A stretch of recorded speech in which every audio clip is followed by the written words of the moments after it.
இதோ உங்களை தேடி முதன்முறையாக வசீகரமான தொழில்நுட்பம் மற்றும் அதிவேகமான செயல்திறனுடன் UFX மொபைல்ஸ். மெல்லிய தோற்றத்துடன் முற்றிலும் சிறப்பாக எல்லோருக்கும் எளிதாக UFX மொபைல்ஸ். உங்கள் நவீன தலைமுறைக்கான mobile UFX mobiles. Make your move. For the very first time coming your way is an irresistible combination of speed, style and technology. UFX mobiles, exceptionally sleek, totally advanced, and now the phone that everyone can afford to touch. Your next generation mobile. UFX mobiles, make your move.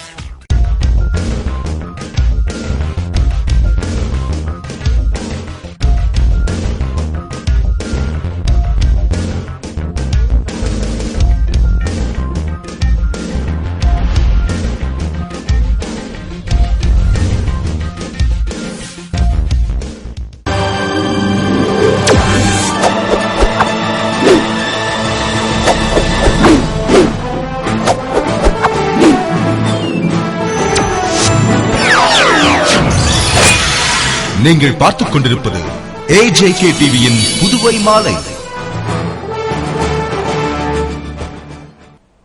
வணக்கம். Puduvai rainbow நகரில் உள்ள பூங்காவில் SSP Srikanth அதிரடி சோதனை நடத்தி அப்பகுதி மக்களிடம் குறைகளை கேட்டறிந்தார்.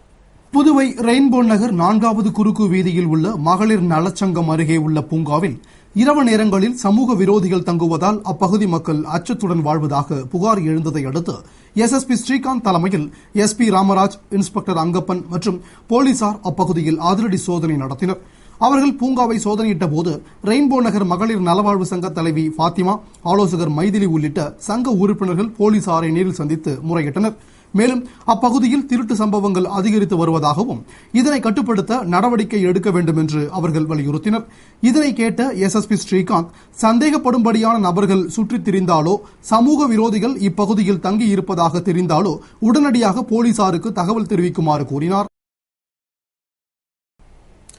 புதுவை புனிதர் பேரவை சார்பில் நடைபெற்ற முப்பெரும் விழாவில் முன்னாள் நகரமன்ற துணைத் தலைவர் திரு ஜான்குமாருக்கு முதன்மை நீதிபதி செல்வநாதன் சமய பொறைஞர் என்ற விருதினை வழங்கினார். புதுவை முத்தியால்பேட்டை ஆறுமுகா திருமண மண்டபத்தில் நடந்த புனிதர் பேரவை முப்பெரும் விழாவில் அமைப்பாளர் ராஜகோபால் வரவேற்று பேசிட பேரவை கௌரவ தலைவர் ராஜசேகரன் தலைமையில் செயலாளர் சக்திவேல் ஆண்டறிக்கை வாசித்தார். விழாவில் வேதபுரீஸ்வரர் கோயிலிலிருந்து திருமண மண்டபம் வரை திருமுறைகள் ஊர்வலம் வந்து கொடியேற்றத்துடன் திருவிளக்கேற்றுதல், சிவதீட்சை வழங்கும் நிகழ்ச்சியும் தொடர்ந்து மாணிக்க வாசகர் அருட்பணி மன்ற தலைவர் சென்னியப்பனார், சென்னை சிவக்குமார் சொற்பொழிவும் பின்னர் சமய சமூக பணிகளை செம்மையாக ஆற்றி வரும் முன்னாள் நகரமன்ற துணைத் தலைவர் திரு ஜான்குமாருக்கு கடலூர் முதன்மை சார்பு நீதிபதி செல்வநாதன் சமய பொறைஞர் விருது வழங்கி பாராட்டி பேசினார். நிறைவில் பொருளாளர் வைத்தியநாதன் நன்றி கூறினார். நிகழ்ச்சிக்கான ஏற்பாட்டினை புனிதர் பேரவையினர் செய்திருந்தனர். புதுவை ஜிப்மர் மருத்துவமனையில் நடைபெற்ற கருத்தரங்கில் இந்தியாவில் ஆண்டுதோறும் கர்ப்பப்பை வாய் புற்றுநோயால் 73,000 பேர் இறப்பதாக டாக்டர் ரெட்டி தெரிவித்தார். சர்வதேச புற்றுநோய் தினத்தை முன்னிட்டு ஜிப்மர் மருத்துவமனை கருத்தரங்கு கூடத்தில் சினைப்பை புற்றுநோய்கள் என்ற கருத்தரங்கு நடைபெற்றது. அதில் டாக்டர் ரெட்டி தலைமையேற்று பேசுகையில், உலக சுகாதார மையத்தின் ஆய்வுப்படி இந்திய பெண்களில் 12 பேரில் ஒருவருக்கு புற்றுநோய் ஏற்படும் ஆபத்து உள்ளதாகவும், இந்தியாவில்தான் அதிகமாக கர்ப்பப்பை வாய் புற்றுநோய் உள்ளது என்றும், இதனால் ஆண்டுதோறும் 73,000 பேர் இறப்பதாகவும் கூறினார். தொடர்ந்து இயக்குநர் ரவிக்குமார் நோய்க்கான காரணிகள், கண்டறியும் முறைகள், தடுப்பு முறைகள் குறித்த புத்தகத்தை வெளியிட்டு உரையாற்றினார். கருத்தரங்கில் ஜிப்மர் கதிர்வீச்சு சிகிச்சை துறை, பெண் நோயியல் துறை மற்றும் புற்றுநோய் துறை சார்ந்த பிரபல மருத்துவர்கள், புதுவை மற்றும் சென்னையைச் சேர்ந்த பிரபல மருத்துவர்கள் கலந்து கொண்டனர். நிறைவில் ஒருங்கிணைப்பாளர் அசுதோஷ் முகர்ஜி நன்றி கூறினார்.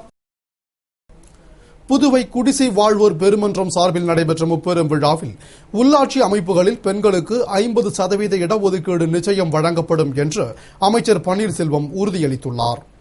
புதுவை நவீனா கார்டன் திருமண மண்டபத்தில் குடிசை வாழ்வோர் பெருமன்றம், மக்கள் சமூக வளர்ச்சி நிறுவனம் சார்பில் மன்ற ஆண்டு விழா, உலக மகளிர் தின விழா மற்றும் 10 மற்றும் 12ஆம் வகுப்பு பொதுத் தேர்வில் அதிக மதிப்பெண் பெற்ற மாணவர்களுக்கு பரிசுகள் வழங்கும் விழா என்ற முப்பெரும் விழா நிறுவனர் மோகன சுந்தரம் தலைமையில் தேவிதா முத்து, ராஜம் முன்னிலையில் நடைபெற்றது. அரசு கொறடா நேரு சமூக நல வாரிய தலைவி ரேவதி பர்குணன், செயலாளர் சையத் அகமது உசைன், பல்கலைக்கழக சமுதாய கல்லூரி டாக்டர் முருகையன் ஆகியோர் வாழ்த்தி பேசிய விழாவில் சிறப்பு விருந்தினராக உள்ளாட்சித்துறை அமைச்சர் பன்னீர்செல்வம் கலந்து கொண்டு பரிசுகளை வழங்கி பேசுகையில், புதுவையில் ரங்கசாமி ஆட்சி அமைய காரணமாக இருந்த முக்கியத்துவம் வாய்ந்த பெண்கள் மற்றும் மாணவர்களை வைத்து விழா கொண்டாடப்படுவது பாராட்டத்தக்கது. மாணவர்களை விட மாணவிகளே அதிகம் தேர்ச்சி பெறுவதற்கு அரசின் முழு ஆதரவும் நலத்திட்டங்களும் தான் காரணம் என்றும், எதிர்காலத்தில் பெண்களுக்காக இன்னும் நிறைய திட்டங்களை முதலமைச்சர் அறிவிக்க உள்ளார். இன்னும் 6 மாதத்திற்குள் உள்ளாட்சி தேர்தல் நடக்கப் போகிறது. இதற்காக தேர்தல் ஆணையர் நியமிக்கப்பட்டு அறிவிப்பு இன்னும் 2 அல்லது 3 நாட்களில் வெளியாகும். அதேபோன்று உள்ளாட்சி அமைப்புகளில் பெண்களுக்கு 50% சட்டப்பூர்வ இடஒதுக்கீடு நிச்சயம் வழங்கப்படும் என்று பேசினார். நிறைவில் சாரதா நன்றி கூறிய விழாவில் அதேகாம் இயக்குநர் லலிதாம்பாள், மீனவர் விடுதலை வேங்கைகள் அமைப்பாளர் மங்கையர் செல்வன் உள்ளிட்ட 500க்கும் மேற்பட்டோர் கலந்து கொண்டனர். புதுவை வில்லியனூர் 10 கண்ணு சாலையில் தாறுமாறாக லாரி ஓட்டிய ஓட்டுநரை பொதுமக்கள் ஆத்திரமடைந்து அடித்தபோது எதிர்பாராத விதமாக உயிரிழந்தார். இதனால் அப்பகுதியில் பெரும் பரபரப்பு ஏற்பட்டது.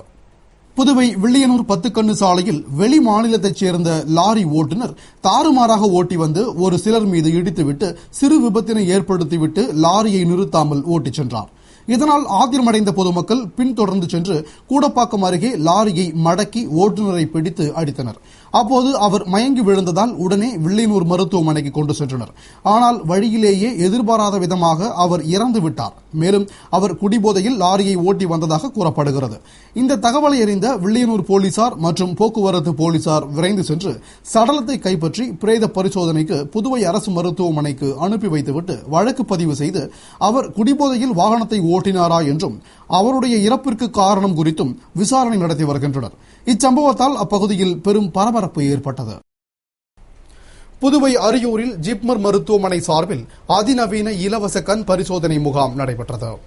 புதுவை ஜிப்மர் மருத்துவமனை சார்பில் அரியூர் தனியார் பள்ளியில் அதிநவீன இலவச கண் சிகிச்சை முகாம் நடைபெற்றது.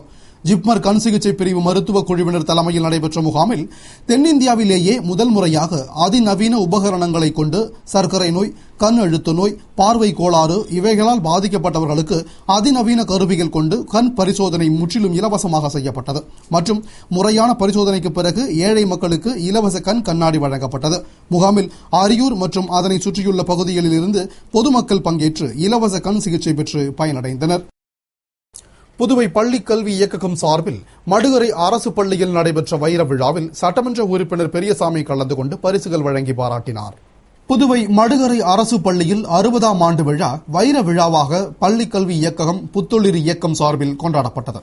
விழாவிற்கு 4ஆம் வட்ட பள்ளி துணை ஆய்வாளர் ஜெகசிற்பியன் கோல்பேர் தலைமை தாங்கினார்.